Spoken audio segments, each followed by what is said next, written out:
दशकों से उपेक्षित और प्रदूषण का दंश झेल रही दिल्ली की जीवनदायिनी यमुना नदी को पहली बार यमुनोत्सव पर ऐतिहासिक सम्मान मिला है, जिसका यमुना लंबे समय से इंतजार कर रही थी।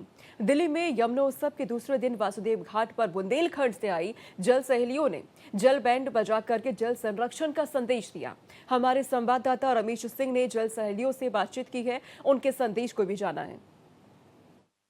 यमुनोत्सव का आज दूसरा दिन और जल सहेलियां हैं। ये देखिए, नीले रंग की साड़ी जो जल का प्रतीक है, उस नीले रंग की साड़ी में बुंदेलखंड से ये जल सहेलियां आई हैं और ये जल बैंड भी साथ लाई हैं। हम बात करेंगे कि कैसे ये जल बैंड काम करता है और क्या संदेश है।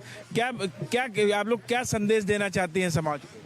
हम लोग यही संदेश देना चाहते हैं कि हम जैसे जल सहेली बहनें अपने बुंदेलखंड से बाहर आए हैं, जल बचाने का काम करते हैं। हम लोग नदी तालाबों पे हम लोग श्रमदान करके उनका गहरीकरण करते हैं, छोटी छोटी नदियों को पुनर्जीवित करते हैं।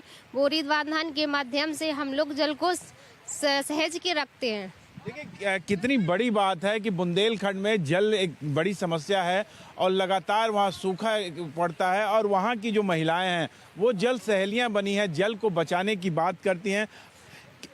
कितना सफल होती हैं आप लोग जो संदेश करती हैं, जो भी काम तालाब में, पोखरे में या नदी के किनारे करती हैं, उसका कितना संदेश जाता है समाज में? 80%, क्योंकि जो पहले जो बुंदेलखंड के जो तालाब थे जो भर चुके थे, अब श्रमदान के द्वारा हम जल सहेलियां जो सब इकट्ठा होकर श्रमदान करते हैं, उनको गहरीकरण करते हैं पुनर्जीवित तालाबों को, तो जिससे कुओं का भी रिचार्ज होता है, हैंडपंपों का भी भूमि रिचार्ज करने का काम जो हम लोगों ने बीड़ा उठाया। और दूसरी बात, पानी में कचरा और जो भी या आसपास शहरों में नदियाँ फैक्ट्रियाँ हो, उनका पानी नदियों में नहीं जाना चाहिए, क्योंकि हमारे जानवर भी पीते हैं, कभी कभी हम इंसान भी पीते हैं इन नदियों का पानी। तो इन नदियों में कभी भी फैक्ट्रियों का पानी नहीं जाना चाहिए। बिल्कुल सही बात है कि नदियों का प्रदूषण का जो सबसे बड़ा कारण है वो इस तरीके से, जिस तरह से फैक्ट्रियों का कचरा जाता है, वो उसके लिए लगातार प्रयासरत रहती हैं। आप कुछ बजा रही हैं, कुछ वाद्य यंत्र? हाँ सर, मेरा नाम फूलवती है।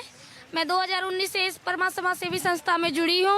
यहाँ पे हम गीत के माध्यम से गांव-गांव जाकर अपने पानी के ऊपर गीत के माध्यम से हम महिलाएं के लिए जागरूक। आप देखिए कि ये यमुना मैया का जल सजा रहे निर्मल, तो ये इस तरह का संदेश है। और ये वाटर बैंड है, मैं कैमरामैन से कहूँगा दिखाएं कि इस तरह का बैंड बुंदेलखंड से लेके आई है, जहाँ एक पानी एक बड़ी समस्या है और लगातार वहाँ सूखाग्रस्त इलाका रहता है। क्या संदेश देना चाहेंगे हमारे चैनल के माध्यम से दर्शकों? हम जी देना चाहते हैं कि हम पानी के ऊपर कार्य करते हैं और यमुना मैया को स्वच्छ बनाना चाहते हैं और जगह जगह जाके अपना पानी, नदी, तालाब बचाना चाहते हैं। कैमरामैन मनु के साथ रमेश कुमार सिंह, भारत एक्सप्रेस।